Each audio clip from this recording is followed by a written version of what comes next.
નમસ્કાર, આપ જોઈ રહ્યા છો નેશન પ્લસ ન્યૂઝ. હું છું આપની સાથે હેતલ વગર. આજરોજ બરોડા ડેરીની ચૂંટણીમાં પાદરા ઝોનમાંથી દિનેશ પટેલ ઉર્ફે દિનુ મામા દ્વારા સમર્થકો સાથે ડિરેક્ટર પદ માટે ફોર્મ ભર્યું હતું. ચૂંટણી અધિકારી સમક્ષ ફોર્મ ભર્યા બાદ દિનુ મામા પાદરા ખાતે આયોજિત એક વિશેષ સંમેલનમાં હાજરી આપવા માટે જઈ પહોંચ્યા હતા, જ્યાં તેઓએ મોટી સંખ્યામાં ઉપસ્થિત મતદારોને સંબોધિત કરતા જણાવ્યું હતું કે વર્ષ 2025 થી 2030 માટે યોજનાર બરોડા ડેરીની ચૂંટણી એમની અંતિમ ચૂંટણી હશે. આ પૂર્વે દિનુ મામા વિધાનસભાની ચૂંટણી લડવા માટે ઈચ્છુક નથી એવી પણ જાહેરાત કરી ચૂક્યા છે. ત્યારે મતદારો સમક્ષ દિનુ મામા આજીવન લોકોની સેવામાં કાર્યરત રહેશે એવો પણ ભરોસો લોકો સમક્ષ આપ્યો હતો, જેને વધાવી લેવામાં આવ્યો હતો. આજે પાદરા ખાતે કરાયેલ શક્તિ પ્રદર્શનમાં દિનુ મામાએ ગર્ભિત સંદેશો પણ પાઠવી દીધો હતો કે આગામી દિવસોમાં ડેરીની ચૂંટણીમાં પરિણામ પણ નિર્ધારિત જ રહેશે. દિનુ મામાએ ડિરેક્ટર પદ માટે ઝુકાવ્યું છે, ત્યારે મોટી સંખ્યામાં સમર્થકો અને આગેવાનોએ એમનું સ્વાગત કરીને શુભેચ્છાઓ પાઠવી હતી. દિનુ મામાએ પત્રકારો સાથેની વાતચીતમાં જણાવ્યું હતું કે આગામી દિવસોમાં બરોડા ડેરીની ચૂંટણીમાં તેમનો વિજય નિશ્ચિત હશે.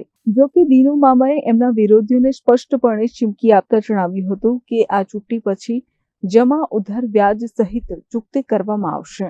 2025-30 વર્ષ માટે બરોડા ડેરી નિયામક મંડળની ચૂંટણીની શરૂઆત તારીખ 21 થી થઈ હોય ત્યારે ફોર્મ ભરવાની છેલ્લી તારીખ 26 હોય.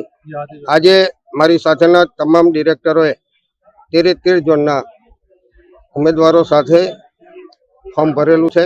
2025ના 30 વર્ષના માટે બરોડા ડેરીના નિયામક મંડળ જ્યારે ફોર્મ ભરવાનું હોય ત્યારે જ્યારે પણ ફોર્મની શરૂઆત કરું ત્યારે પાદરા તાલુકામાં મારા મતદારો, દૂધ સંઘના મતદારો અને શુભેચ્છક મિત્રો સાથે આ જ રીતનો કાર્યક્રમ કરીને ફોર્મ ભરતા હોય ત્યારે આજે અમે બધાએ સાથે મળી 11:30 વાગે ડેરીની ચૂંટણી જે આવનાર છે મળી ડિરેક્ટર તરીકે ચૂંટાવા માટે ફોર્મ ભર્યું છે.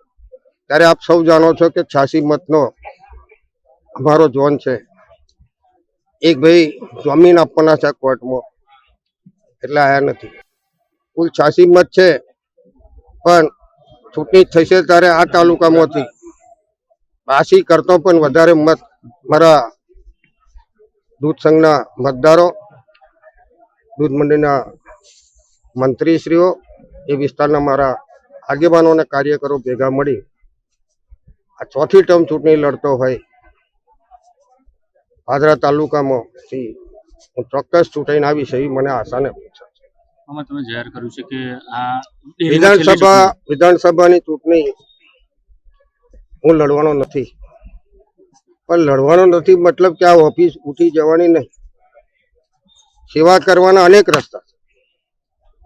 ત્યારે પાદરા તાલુકાના હિતમાં, પાદરા તાલુકાના વિકાસ અર્થે સારા ઉમેદવારને મત અપાવવા માટે પણ આખી જિંદગી 94થી રાજકારણમાં છું. હાર જીત નસીબમાં આવ્યા છે ને જાય છે.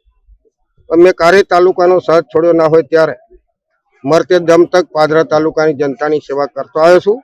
અત્યાર સુધી કરી છે અને મરતે દમ તક હું પાદરાના તમામ પ્રજાજનો માટે તત્પર રહીશ.